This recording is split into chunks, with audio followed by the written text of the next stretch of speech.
ये अंग्रेज कभी गलत काम नहीं करेंगे। अगर वो किसी को काम देंगे तो उसको पूरी तनख्वाह देंगे, लेकिन हिंदुस्तानी ही हिंदुस्तानियों का एक्सप्लॉयटेशन करते हैं, अपने ही देश से आए हुए बच्चों का शोषण करते हैं, उनसे आधी रेट पे काम करवाते हैं। Hi everyone, this is Ratnashree.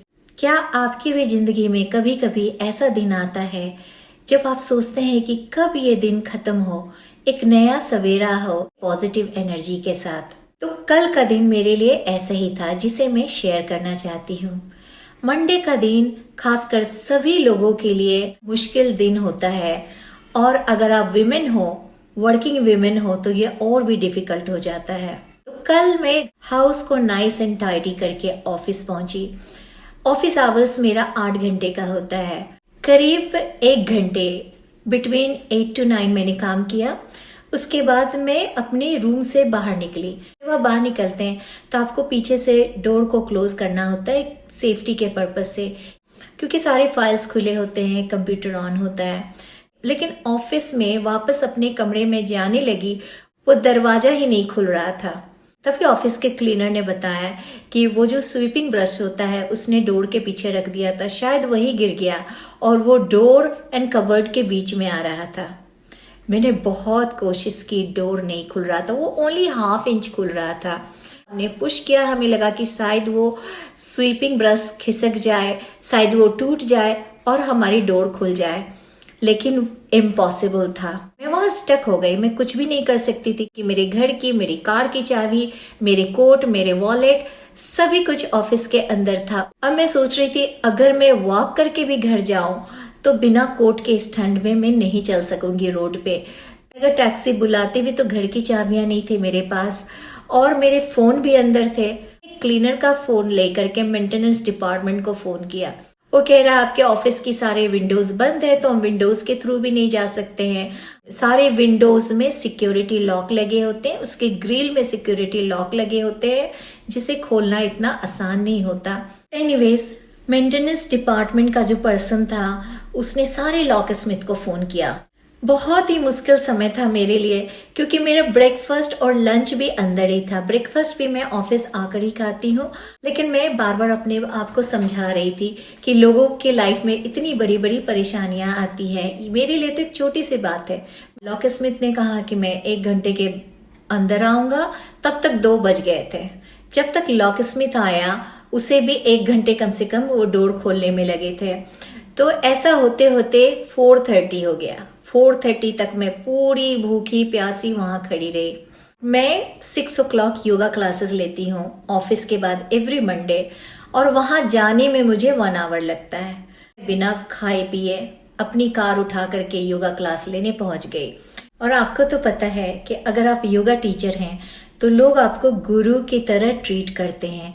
That means कि वो प्रॉब्लम लेके आते हैं और आप उसके प्रॉब्लम को सॉल्व करने की कैपेसिटी रखते हैं। तो मैं अपनी प्रॉब्लम लोगों से कैसे बताती? क्लास को फिनिश करते करते करीब 7:30 हो जाता है। वापस 1 आवर ड्राइव करके मुझे घर पहुंचते पहुंचते 8:30 हो गया। तो मेरी इतनी ज्यादा हालत खराब हो गई। मैं घर पहुंची और there was no cooked food. मैं प्याज लहसुन नहीं खाती, मैं नॉनवेज नहीं खाती हूँ। तो आप इंग्लैंड जैसी कंट्री में कोई भी चीज बाय करके आते हैं तो उसमें कुछ ना कुछ मिला होता है। प्योर वेजिटेरियन फूड यहाँ इम्पॉसिबल है। अगर आप बेकिंग स्टफ लेते हैं तो उसमें 99% में एग्स होता है, या फिर अगर रेस्टोरेंट से आप वेजिटेरियन ऑर्डर करते हैं तो अनियन एंड गार्लिक तो होगा ही। तो मैंने सोचा कि चलो मैं किसी तरह मैनेज कर लूंगी, मैं कप सूप पी लूंगी, लेकिन मुझे अपने कान्हा जी के लिए तो कुछ चाहिए। मैं इंडियन स्वीट शॉप पे पहुंच गई। तो जब हम स्वीट्स खरीद रहे थे तभी मैंने अपने हस्बैंड को बोला कि तुम घर जाके मेरे लिए खिचड़ी बना दोगे, मेरी तो बहुत हालत खराब हो रही है। जिस प्लेन दाल राइस कुकर में डाल के बॉईल कर देना, मैं खा लूंगी, लेकिन तब तक मैं तुम्हारे लिए कुछ यहाँ से पैक करा लेती हूँ। अभी काउंटर के पीछे से एक लड़की निकल के आई जो हमारी सारी बातें सुन रही थी। उसने मुझसे पंजाबी में पूछा, क्यों आप क्यों नहीं खाओगे, आप घर जाके खिचड़ी क्यों खाओगे? मैंने उसे रीजन बताया कि आपके पास तो हर चीज में प्याज लहसुन होता है। उसने कहा आप चिंता मत करो, आप बैठ जाओ। वो जबरदस्ती मेरे हाथ पकड़ के ले गई। उसने मुझे बिठाया मैं उसके इस प्यार भरे एक्शन से बिल्कुल सरप्राइज हो गई। मुझे इतना अच्छा लगा, इतना अपनापन लगा। ऐसा प्यार सिर्फ इंडिया में ही देखने को मिलता है, हक जमाने वाला प्यार। फिर थोड़ी ही देर में ये मैडम मैंगो लस्सी से भरा हुआ 2 ग्लास लेके आई। मैंगो लस्सी तो मैंने पहले भी बहुत बार पिया है, लेकिन इसमें जो टेस्ट था मैं बता नहीं सकती। शायद उसने इतने प्यार से जो बनाया था। कहते हैं ना कि आप किसी के लिए प्यार से चीजें बनाते हैं तो उसकी स्वाद डबल हो जाती है। थोड़ी देर में वो फिर से एक बड़ा सा ट्रे उठा के लाई। जब मैंने ट्रे के आइटम को देखा तो घबरा गई। मैंने कहा नहीं नहीं, मैं नॉनवेज नहीं खाती और मैं प्याज लहसुन भी नहीं खाती। उसने कहा ना ही ये नॉनवेज है, ना ही ये प्याज लहसुन है, ये मशरूम मंचूरियन है। इसमें हमने प्याज बिल्कुल भी नहीं डाला और लहसुन तो मंचूरियन में हम डालते ही नहीं। एनीवेज, हमने इतना सारा खाना खाया, लेकिन बिल बहुत छोटा था क्योंकि हमारे देसी रेस्टोरेंट के प्राइसेस यहाँ बहुत कम होते हैं। हमारी खाना खाते खाते करीब 9:30 हो चुके थे। जैसे ही हम बिल पे करने के लिए काउंटर पे गए, तभी किचन से बहुत सारे लोग निकल के बाहर आए और वो जो लड़की जो सर्व कर रही थी, उनमें से शायद उसका हस्बैंड भी था। ये सारे लोग इंडिया से हैं। ये लोग वर्क परमिट पे आते हैं। तो मैं तो यही कहूंगी कि अगर कोई इंग्लैंड में वर्क परमिट पे आना चाहता है तो वो सही रास्ता नहीं है। अगर आप वर्क परमिट पे आते हैं इतने ज्यादा पैसे खर्च करके, तो आपको टैक्स बहुत देने पड़ेंगे। वर्क परमिट पे अगर आप काम करते हैं तो कोई ढंग का जॉब आपको नहीं मिलेगा। अगर आपको यहाँ 2 साल रहने के लिए भी दे दिया जाता है तो छोटे मोटे फैक्ट्रीज में काम करने को आपको मिलेगा या रेस्टोरेंट पे करने को मिलेगा। जब तक हमने डिनर किया तब तक रात के 9:30 बज चुके थे। जब हम बिल पे करने के लिए काउंटर पे गए, तभी हमने देखा कि किचन से बहुत सारे किचन स्टाफ निकल के आ रहे हैं। ये सुबह से रात तक यहाँ मेहनत करते हैं। जो भी लोग इंडिया से वर्क परमिट पे आते हैं, ऑब्वियसली उन्हें काफी पैसे दे करके यहाँ का वीजा मिलता है, वर्क परमिट मिलता है। इनमें से बहुत सारे कर्ज उठा करके आते हैं, जमीन को बेच करके आते हैं, इतना हार्ड वर्क करते हैं, थोड़े से पैसे अपने लिए बचा करके बाकी सारे पैसे अपने देश में अपने परिवार के लिए भेज देते हैं। तो ये लड़की जो सर्व कर रही थी, इसी तरह एक और लड़की, जब मैं पिछली बार इस रेस्टोरेंट में आई थी तो उसने बताया था कि वो 5 पाउंड पर आवर काम करती है, लेकिन यहाँ का national minimum wage 11 pound 80 pence per hour है।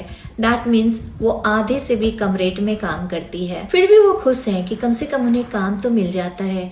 तो इंडिया के लोग जो सोचते हैं कि जो लोग बाहर में रहते हैं, फॉरेन में रहते हैं, उनके लिए लाइफ बहुत आसान है, तो ऐसा बिल्कुल नहीं है। यहाँ के लोग जो ब्रिटिश सिटीजन नहीं है, उन्हें बहुत ही कठिनाइयों का सामना करना पड़ता है, लेकिन वो बेचारे अपने देश में अपने परिवार को कुछ नहीं बताते, क्योंकि उन्हें लगता है कि उनके परिवार वालों ने इतनी मेहनत उठा के उन्हें फॉरेन भेजा है अच्छी लाइफ बनाने के लिए, और ये भी उम्मीद रहती है कि वो बैक होम उनको थोड़ी मदद करेंगे। तो ये बेचारे दिन रात यहाँ चक्की में कोलू के बैल की तरह पीसते रहते हैं, लेकिन बैक होम अपने फैमिली को यही बताते हैं कि मैं यहाँ बहुत खुश हूँ, मेरी लाइफ बहुत अच्छी है, जबकि ऐसी बात बिल्कुल नहीं है। तो मैं तो यही कहूँगी कि अगर कोई इंग्लैंड में वर्क परमिट पे आना चाहता है तो वो सही रास्ता नहीं है। अगर आप वर्क परमिट पे आते हैं इतने ज़्यादा पैसे खर्च करके, अगर आपको यहाँ 2 साल रहने के लिए भी दे दिया जाता है, कोई ढंग का जॉब आपको नहीं मिलेगा। एनीवे, कल के मेरे दिन की शुरुआत तो बहुत ही खराब हुई थी, बट अंत इतना प्यारा हुआ, वो भी हमारे हिंदुस्तानियों के कारण। सच बताएं, ये हिंदुस्तानियों का दिल, स्पेशली जो पंजाब के हैं, उनका दिल तो बहुत ही बड़ा होता है। मैं पंजाब से नहीं हूँ, लेकिन मैं खुल के कहूंगी कि पंजाबियों का दिल बहुत बड़ा होता है। आज मैं उनके लिए कार्ड खरीद के लाई हूँ, तो मैं ऑफिस से घर जाते हुए उनके रेस्टोरेंट जाऊंगी, ये कार्ड उनके लिए छोड़ के जाऊंगी, क्योंकि मेरे दिन की शुरुआत तो बहुत खराब से हुई थी, लेकिन अंत इतना प्यारा हुआ। आपको मैं ये भी बता दूं कि ये अंग्रेज कभी गलत काम नहीं करेंगे। अगर वो किसी को काम देंगे तो उसको पूरी तनख्वाह देंगे, लेकिन हिंदुस्तानी ही हिंदुस्तानियों का एक्सप्लॉयटेशन करते हैं। इंडिया वालों को लगता है कि हमारे बच्चे बहुत अर्न कर रहे हैं, वो लोग बेचारे बहुत खुश होते हैं। ऐसे एक और लड़की के बारे में बताऊंगी। एक लड़की जो हमारी कस्टमर थी उसे कुछ हेल्प चाहिए था हमारे ऑर्गेनाइजेशन से, तो जब भी वो आती थी हमारी बैच मांगती थी, वो बैच पहन के वो फोटो खिंचाती थी। एक दिन मैंने पूछा कि तीसरी बार है जब तुमने ये बैच पहना है। वो बैच हमारी नहीं थी क्योंकि हम अपनी बैच नहीं दे सकते, तो वो विजिटर की बैच थी, वो पहन के वो फोटो खिंचाती थी। वो कहती थी ये पहन के मैं अगर फोटो लगाती हूँ अपने स्टेटस पे तो हमारे फैमिली को लगता है कि मैं यहाँ काम करती हूँ, मैं अच्छी सी जॉब करती हूँ। लेकिन नहीं, वो कोई भी जॉब नहीं करती थी, वो मिनिमम बेनिफिट पे थी, उसे जॉब मिल ही नहीं रहा था। तो इतना आसान नहीं है। अगर इंडिया से कोई वर्क परमिट पे आते हैं तो ये अंग्रेज उनको जॉब नहीं देते। देते कौन है? तो हमारे हिंदुस्तानी ही देते हैं। रेस्टोरेंट स्टाफ का वर्किंग आवर्स 9 o'clock फिनिश हो गया था, लेकिन उन्होंने आधा घंटा एक्स्ट्रा काम किया सिर्फ इसलिए कि उनके यहाँ से कोई भूखा ना जाए। ऐसा सिर्फ हिंदुस्तानी ही सोच सकते हैं। ज्यादा स्पेसिफिक अगर मैं हो जाऊं तो ऐसा सिर्फ हिंदुस्तानी पंजाबी ही सोच सकते हैं। पंजाबियों का दिल बहुत बड़ा होता है, वो मुझे इंग्लैंड में आकर पता चला। आप उनके यहाँ कभी भी किसी भी समय चले जाएं, वो आपको बिना खाए अपने घर से बाहर नहीं निकलने देंगे। होपफुली आपको मेरा ये ब्यूटीफुल एक्सपीरियंस अच्छा लगा हो और आपके भी चेहरे पे थोड़ी सी स्माइल आ गई हो। तो if you like this video please like, share and subscribe. If you press the bell icon, मेरी जल्दी ही नेक्स्ट वीडियो का नोटिफिकेशन आपको मिलेगा। Once again thank you so much for watching me.